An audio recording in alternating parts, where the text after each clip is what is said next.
اہلیان ساکران سماجی کارکن کریم میر وانی کے سربراہی میں ساکران روڈ کی بری طرح ٹوٹ پھوٹ اور فوری مرمت کے لیے ساکران روڈ ڈبل فارم سے احتجاجی ریلی نکالی۔ ریلی میں عبدالغنی رند، مولانا یعقوب ساسولی، جماعت کے کارکنان سمیت عوامی ایکشن کمیٹی ہب کے صدر عبداللہ آسکانی، جنرل سیکرٹری گلشیر رند اور کثیر تعداد میں علاقہ مکینوں نے شرکت کی۔ اس موقع پر شرکا نے خطاب کرتے ہوئے کہا کہ افسوس ہوتا ہے کہ ساکران 3 یونین کونسلز اور 35,000 سے زائد افراد پر مشتمل علاقہ ہے، مگر سہولیات سے اب تک محروم ہے، اور افسوس تو اس بات کا ہے کہ موجودہ بجٹ میں بھی ساکران روڈ کی گرانٹ نہیں رکھی گئی۔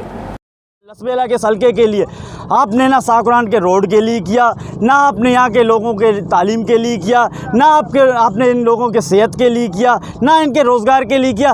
خدا را کم از کم یہ 8 کلومیٹر روڈ تو بنا دیں بھائی۔ ہم آپ سے اہلیان ساکران آپ سے یہ مطالبہ تو کر سکتی ہے کہ بھائی ہمیں تو روڈ تو دے دو۔